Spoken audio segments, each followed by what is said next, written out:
The Tesla showroom attackers find out that the DOJ ain't playing, find out how long they might serve in federal prison. Also, I agree with Chuck Schumer.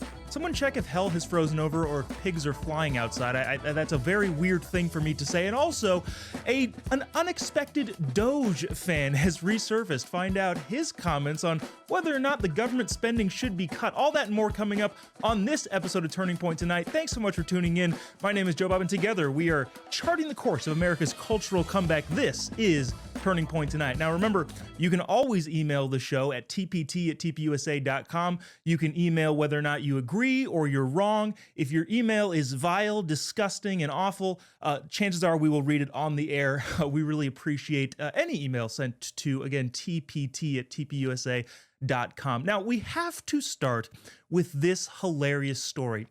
On the heels of Governor Newsom's interview with Charlie Kirk, well, he's making news yet again. A brand new book alleges that a statue that was put in the San Francisco City Hall of King Gavin himself was funded by King Gavin himself.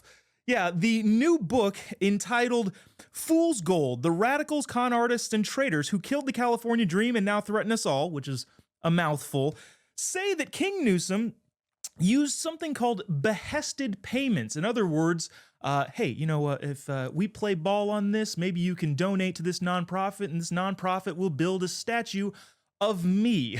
In addition to that, companies that King Gavin runs also donated $10,000 to the statue of, again, King Gavin. Hilarious when you think about, he had to act surprised. Oh, you shouldn't have. You didn't need to do this for me, saying that to himself, which is, I think, hilarious. Here to comment on that and a bunch of our other stories is another Gavin, the good Gavin, we call him, Gavin Wax, the president of the YRs in New York, and Morgan McMichael, TPUSA contributor. Guys, thanks for joining me. Thank you for having me. Gavin, I'll start with you here.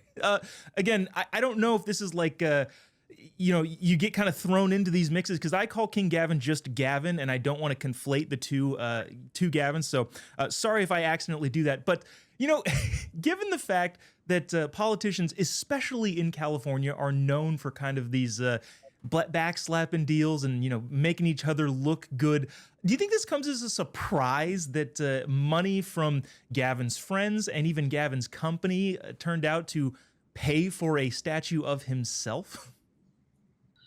No surprises at all. I mean, I speak for fellow Gavins that this is typical Gavin behavior, typical Gavin Newsom behavior, whatever you want to call him. I mean, look, the statue is a little strange looking, kind of like soulless in a way. I don't know if they really captured the essence of Gavin Newsom. The pomade isn't really showing through in that bronze, I believe. I'm not sure if it was bronze or copper. I don't know what material he was able to get approved from the budget. But look, this is typical for a chameleon, a sociopath like Mr. Gavin Newsom. Look, he has great hair. He has a great look. But at the end of the day, people see through him. And this statue just sort of shows, where his head is at, where his ego's at. He'll do anything for power. He's ready to jump all the way up to the top, and he's going to make a lot more of these statues if we let him become president of the United States, which is his ultimate dream since I guess he was first conceived. I think Gavins everywhere can commend your efforts to represent Gavins all over the world well. Morgan, a spokesman for Gavin Newsom, said this: to imply the governor personally funded or proposed this effort is categorically false. Obviously, the operative word there is personally funded. Yeah, no, his companies donated to a thing and his donors donated to a nonprofit, and that nonprofit funded the bust of King Gavin himself. Do you think anybody buys this anymore? Like, is this something that they can go, oh, no, Newsom had nothing to do with this? Okay, well, we all have the internet, and it's like 1 degree of separation away. Are the American people smart enough to start finally figuring this out, especially in the state of California? News circles around X in 0.5 seconds. I think it's very clear that Newsom funded this through his company, through the nonprofit. And, his spokespeople also came out and said, I think people need to grab their tinfoil hats and get a subscription to InfoWars because this is so false. Everyone's just so wrapped up in conspiracy theories, even though we can tell it's not, and also for $100,000 bust, I was expecting something a little bit bigger. It really doesn't fulfill the ego that he puts out on the internet. We just watched him on his podcast with Charlie, and he talks a big talk, and the bust seems a little small to me. Dude, looking at some of the photos there, if that's $100,000, I'll do it for half. I think I can get some Play-Doh and I can craft it in such a way. Might take me, I don't know, a day or two, but I'll do it for $50,000. Next time they need one, just let me know. Moving on to some other interesting things. We've all seen the vandalism that has happened in Tesla showrooms around the country. And in the past, especially around the BLM George Floyd's riots in 2020, I think rioters got used to the fact that, there's never any repercussions to be faced. Well, that day is no longer here. Pam Bondi, Attorney General, has come out and said, these violent acts could warrant 20 years in federal prison, specifically vandalism escalating to a felony with high damage costs, vandalism tied to arson, vandalism as domestic terrorism, all carry lengthy federal jail time.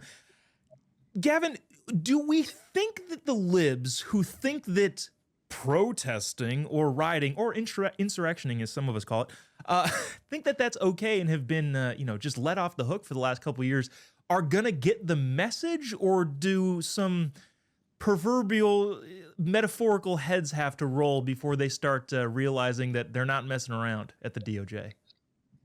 Well, look, I would encourage Attorney General Bondi to post this message on Reddit, which is exactly where they plan these crimes. They talk about them openly. They're not exactly sophisticated operators when it comes to their machinations. They're talking and whining and complaining and kvetching all together online on their forums. So I think you could pretty much spot this crime from a mile away next time they're planning a vandalism.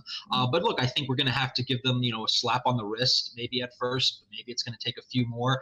And I think eventually they'll get the message, but nothing's going to change with them. They're only going to need to be punished for these crimes. And, if we have to break into the basement and find them at their parents' house and drag them out and throw them in front of a courtroom, then so be it. That's the only way we're going to stop this type of stuff from continuing to happen.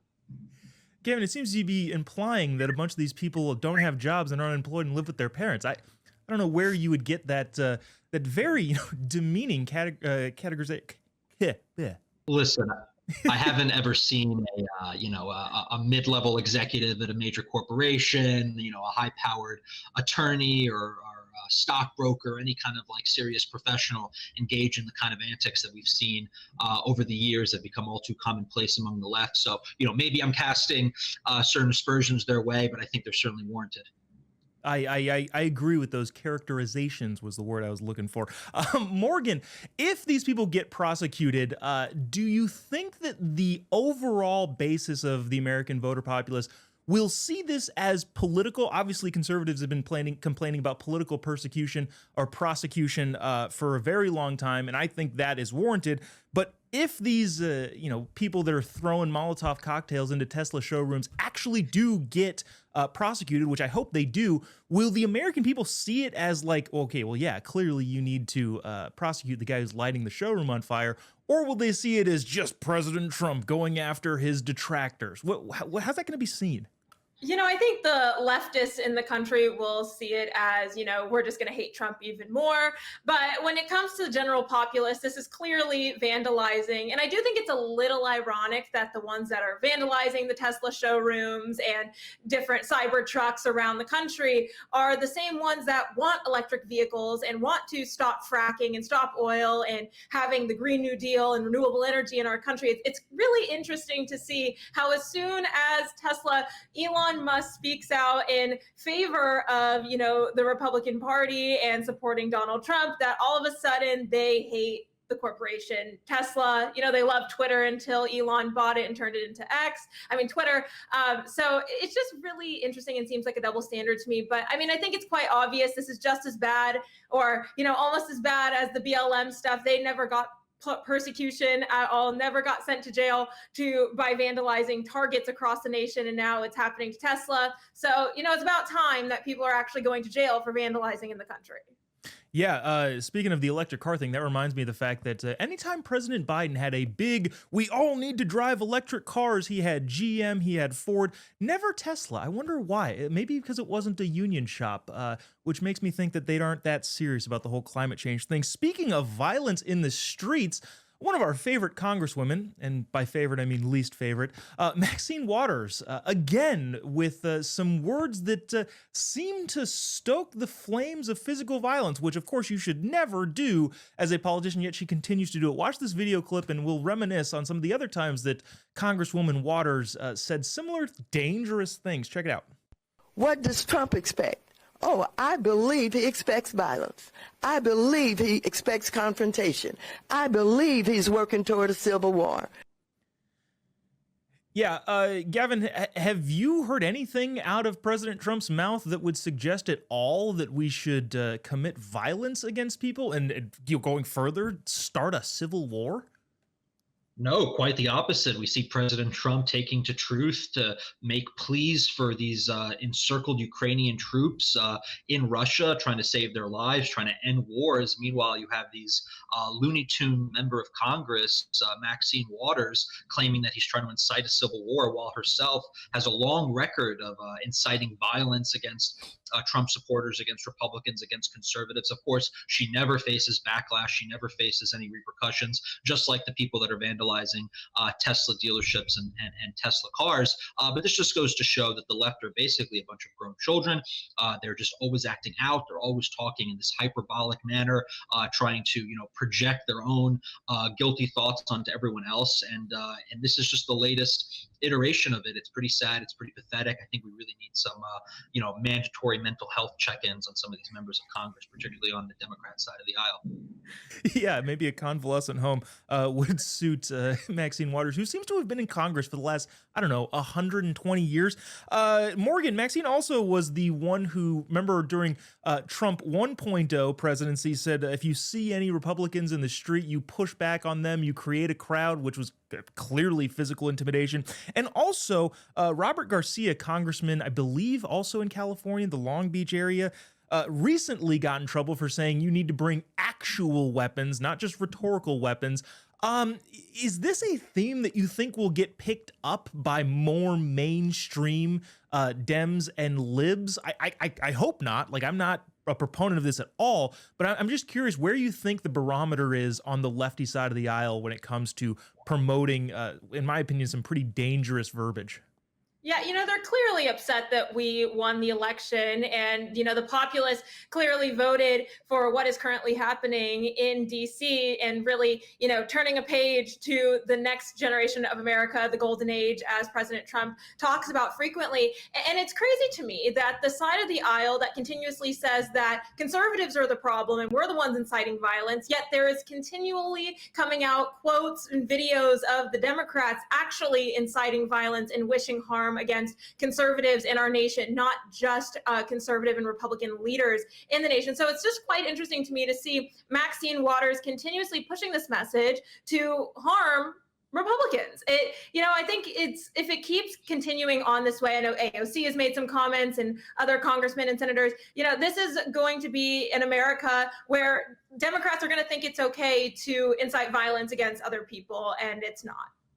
Yeah, I think it's very dangerous and very irresponsible for sitting congresspeople to say that. Awesome. Gavin, Morgan will be back with us in a bit to talk about something that I never thought I would have to say. I agree with Chuck Schumer. You heard that right. Check the sky, see if there's any pigs flying. Somebody in hell let me know if it's froze over, because I never thought I'd say that. But we'll discuss what Chuck Schumer said that is correct coming up after this. Don't go away.